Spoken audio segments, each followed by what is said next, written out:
बच्चों, 100 शब्द प्रति मिनट गति का डिक्टेशन। यस। पूर्वोत्तर राज्यों में उग्रवाद की समस्या से निपटने के लिए आर्थिक विकास का दीर्घकालीन कार्यक्रम बनाने का विचार स्वागत योग्य है। इस बारे में संजीदगी से विचार करने की आवश्यकता काफ़ी समय पहले ही महसूस होनी चाहिए थी।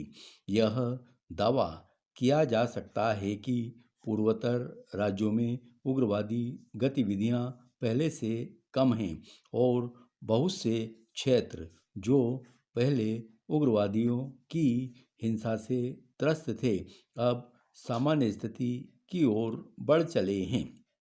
तथापि समस्या का स्थायी समाधान नहीं हुआ है और ऐसे उदाहरणों की कमी नहीं है कि सामान्य प्रतीत होने वाले अंचल पुनः अशांति के शिकार हो गए। यह तो माना ही नहीं जा सकता है। असम में समस्या खत्म हो गई है। वहाँ से आए दिन हत्याओं और अन्य वारदातों की खबरें आती हैं। कुछ जिलों में उल्फा और कुछ अन्य में बोरो उग्रवादी लगातार सक्रिय हैं। अभी कुछ समय पूर्व 9 पुलिस वालों को मारे जाने की खबर आई थी। इन हालात में वहाँ के अर्थतंत्र को बहुत नुकसान पहुँचा है। वहाँ कार्यरत कंपनियाँ अपहरण और फिरौती की मांग की घटनाओं से परेशान हैं। मुख्यमंत्री ने केंद्र से और सुरक्षा बलों को भेजने की मांग की है।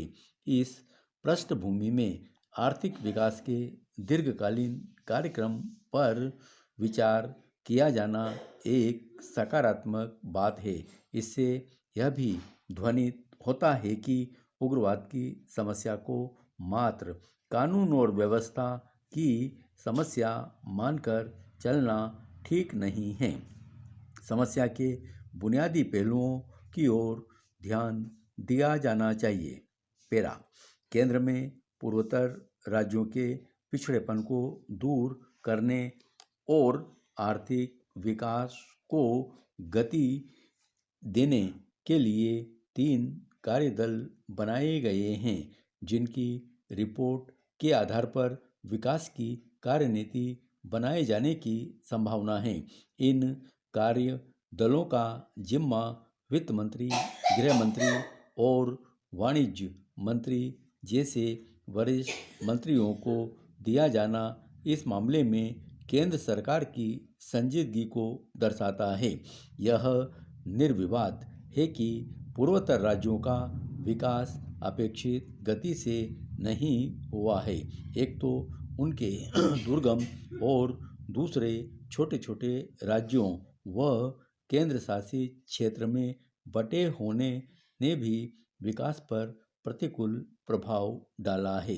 छोटे छोटे राज्यों में बटे होने के कारण राजनीतिक अथवा अन्य प्रकार से संसाधनों के आवंटन के लिए ज़्यादा दबाव वे नहीं डाल पाते हैं। यह एक विडंबना है कि एक और उनकी क्षेत्रीय अथवा जनजातियों के समूह के रूप में विशिष्ट पहचान को अक्षुण्ण रखने के लिए छोटे राज्यों की स्थापना को जरूरी समझा गया, लेकिन दूसरी ओर समूचे पूर्वोत्तर को एक ही दृष्टि से देखा जाता है और एक जैसी समस्याओं से ग्रस्त समझा जाता है। ज़रूरत इस बात की है कि उन राज्यों की अपनी खास समस्याओं को समझा जाए और तदनुरूप कदम उठाए जाएं। पेरा पूर्वोत्तर राज्यों पर एक नज़र डालने से यह स्पष्ट हो जाएगा कि वहाँ के लोग अपेक्षित और मुख्यधारा से कटा हुआ क्यों महसूस करते हैं। ज़्यादातर राज्यों में शेष देश से थल संपर्क के लिए एक ही राजमार्ग है, वह भी कई बार प्राकृतिक कारणों या उग्रवादियों की चुनौती के कारण कट जाता है। रेल सुविधाएं बहुत कम हैं।